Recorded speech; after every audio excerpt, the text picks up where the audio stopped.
projecting the New York Rangers' new-look top six, pros and cons of potential line combos.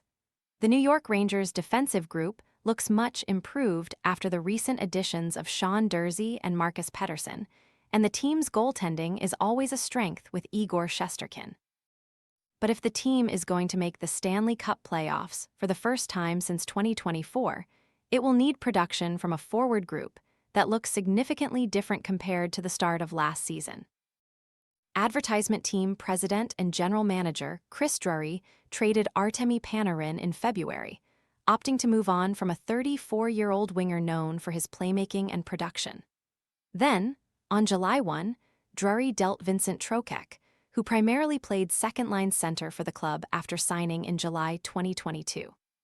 Then I found Lulu Talks tea and everything shifted. Once I started drinking it, my mornings were ruined in the sense that they'd never be the same again. I began waking up feeling rested and energized, something I hadn't experienced in years. My new routine? Just 1 cup of Lulu Talks in the morning. On top of that, my menopause symptoms have eased significantly. I finally feel like myself again, strong, confident, and like a woman who's ready to take on the day. Curious what makes it different? Scan the QR code now or visit grabdeal.us/8. Both are significant losses for a forward group that struggled to generate offense last season. To make up for the departures of Panarin and Trocheck, Drury and coach Mike Sullivan are counting on internal growth from young players like Alexis Lafreniere and Gabe Perreault, as well as high-level production from trade acquisition Pavel Dorofeyev, who signed a 7-year, $77 million contract extension with the club. Free agent signing Oliver Bjorkstrand could also be a top-6 option. When Trocheck was on the team, Sullivan had the option of playing either Mika Zibanejad or JT now that flexibility is gone. The Rangers will rely on Zibanejad and Miller as their top 2 centers, and Sullivan will decide who plays on their wings in the top 6. Let's go over a few scenarios and the pros and cons that come with each. Scenario 1. Logic prevails Pavel Dorofeyev Mika, Zibanejad Alexis Lafreniere, Gabe Perreault JT. Miller Oliver Bjorkstrand Dorofeyev, who scored at least 35 goals in each of the last 2 seasons with the Vegas Golden Knights, has elite finishing ability and needs to skate alongside playmakers. That could lead to him fitting nicely with Zibanejad, who drove play more than any returning Rangers forward. The 24-year-old Lafreniere finished the season strong while skating alongside Zibanejad, and he and Dorofeyev could fit well together. In general, this is a big year for Lafreniere, the 2020 no. Unlike in past seasons, no one is blocking him from taking a notable jump in 5-on-5 and power play ice time. If the Rangers take a step forward, he will have to be a big part of it.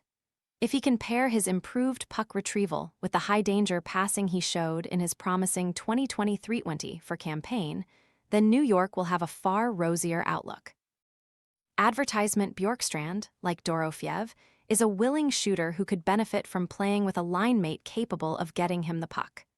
The 21-year-old Perreault, who had 27 points in 49 games as a rookie, is known for his vision and playmaking. They could be a good match for each other. Perreault is in line to get significant opportunities this season, and the Rangers have a lot riding on his growth.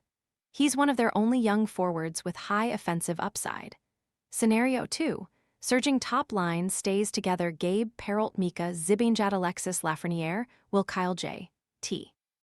Miller Pavel Dorofeyev, the Perreault Zibanejad Lafreniere line, outscored opponents 14-10 at 5-on-5 last season, so keeping those 3 together would allow them to build on that momentum. But would it leave enough playmaking for the rest of the lineup? The answer to that could depend on Miller. He had an injury-riddled first full season back with the Rangers in 2025-26 and finished with disappointing counting stats: 17 goals and 53 points in 68 games. But he's shown offensive firepower in the past, putting up 103 points in 2023-24, his last full season with the Vancouver Canucks. It's probably unreasonable to expect Miller to return to those heights, but if he can bounce back in some fashion, the team could keep Perreault Zibanejad Lafreniere together while still putting Dorofeev on a line that can generate offense. Kyle didn't look ready for a top 6 role last season. He might settle in as a strong third liner who isn't suited to skate higher in the lineup, but if Sullivan wants to try him there again, he and Miller would be hard to play against and could retrieve pucks in a way that creates chances for Dorofeev. They could also bring strong net front presence and screen goalies or clean up rebounds. Neither Kyle nor Miller is at the offensive level of the Golden Knights, Mitch Marner, and Jack Eichel, both of whom Dorofeev played significant minutes with last season. But Dorofeev still scored 35 goals in 2020-25, when he primarily played on a Tomasz Hertl-centered line without a star. Advertisement Dorofeev can line up on either wing, so Sullivan could also play him and Bjorkstrand with Miller and keep Kyle in the bottom 6. Scenario 3. Even things out Oliver Bjorkstrand, Mika Zibanejad, Alexis Lafreniere, Gabe Perreault, J.T. Miller, Pavel Dorofeev. This is perhaps the most balanced option. It would also come with different permutations. Lafreniere is a left shot, but Sullivan was hesitant to play him on the left last year. If the coach wants to keep the right shot Bjorkstrand on his dominant side, Lafreniere Zibanejad Bjorkstrand could work. Kyle could also move up to this line if the Rangers want Bjorkstrand to bring some scoring punch to the bottom 6. On a deeper team, the third line is probably the right landing spot for him. If Zibanejad's line takes on the toughest matchups, that could leave a Perreault-Miller-Dorofeev line in position to strike on offense.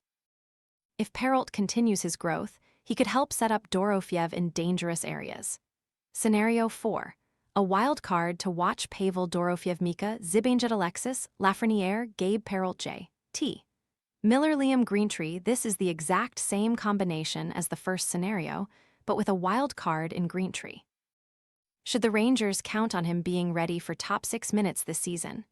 Would they welcome him or another prospect, be it Cole Bowden or Adam Sikora, proving himself as ready to play up the lineup?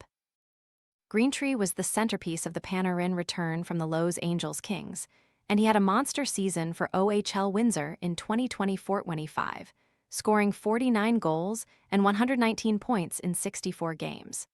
His production dipped last season, in part because Washington Capitals prospect Ilya Protas turned pro, but he still had 38 goals and 74 points in 52 games. Nathan Aspinall, a 2024 fifth-round pick of the Rangers who played with OHL Flint, is another prospect who seems to have offensive upside. He scored 33 goals and had 94 points in 65 games. Again, it's unrealistic to expect a prospect to jump into the top 6, but perhaps there's a world in which one of them gets a shot late in the season, especially if New York again finds itself out of the playoff picture.